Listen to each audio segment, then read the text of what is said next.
जय हिंद दोस्तों, आपका स्वागत है हमारे YouTube चैनल अंकित एजुकेशन वर्ल्ड में। यहाँ पे आपको मिलेंगे रामधारी गुप्ता खंड एक पत्रिका से डिक्टेशन। आइए स्टार्ट करते हैं। प्रतिलेखन संख्या 16 स्टार्ट। अध्यक्ष जी, जिस समय पाकिस्तान ने भारत पर हमला किया था उस समय उन्होंने देश की रक्षा के लिए महत्वपूर्ण कार्य किया था।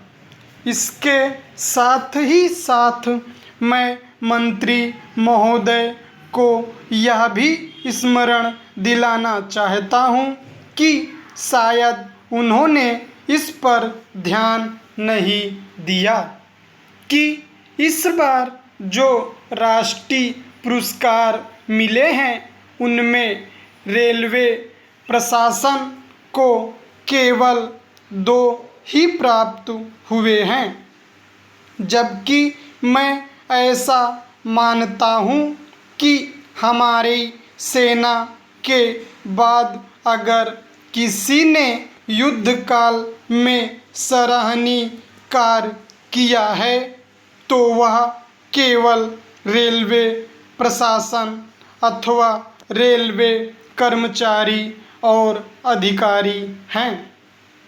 इसलिए उनके मनोबल को बनाए रखने के लिए और उनको प्रोत्साहित करने के लिए रेल मंत्री को इस बात पर भी ध्यान रखना चाहिए और इसका प्रयास करना चाहिए कि जो भी इस तरह के प्रोत्साहन मिले उनमें रेलवे का विशेष ध्यान रखा जाए। रेल कर्मचारी महोदय ने अपने वक्तव्य में भी रेलवे कर्मचारियों की प्रशंसा की है। यह उनको प्रोत्साहन दिलाया है, लेकिन वह प्रोत्साहन शांति काल में भी बना रहना चाहिए। रेलवे ने युद्ध काल में जो काम किया वह देश की रक्षा का महान उद्देश्य था, लेकिन उसके बाद देश के निर्माण में भी यह गरीबी मिटाने के लिए जो युद्ध होता है उसमें भी प्रत्येक रेलवे कर्मचारी का मनोबल उसी तरीके से बना रहे।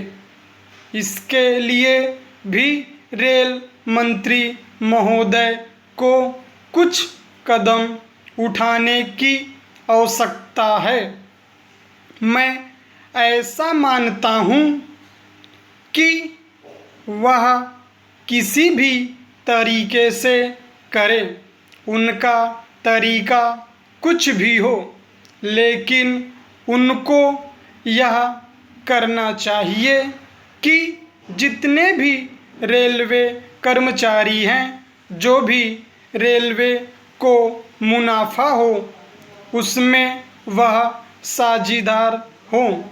चाहे आप उनको बोनस के रूप में कुछ दें, चाहे किसी और तरीके से दें, लेकिन वह हर वर्ग के रेलवे कर्मचारी को मालूम होना चाहिए कि यदि वह देश के निर्माण के संबंध में ठीक तरह से काम करेगा तो उसको पुरस्कार के रूप में या वेतन के अंश के रूप में अपने वेतन के अलावा पैसा मिलेगा। इसी प्रकार इस संबंध में मैं एक और सुझाव देना चाहता हूँ। स्वतंत्रता के बाद रेल प्रशासन भारत सरकार का प्रशासन हो गया, लेकिन यह लोकसभा एक विशेष उद्देश्य को लेकर चुनी गई है। उस कार्यक्रम का एक नमूना ही है गांधी जी ने अपने जीवन के सभी पहलुओं पर प्रकाश डाला था। धन को वे संयम से व्यस्त करने की हक में थे। स्टॉप।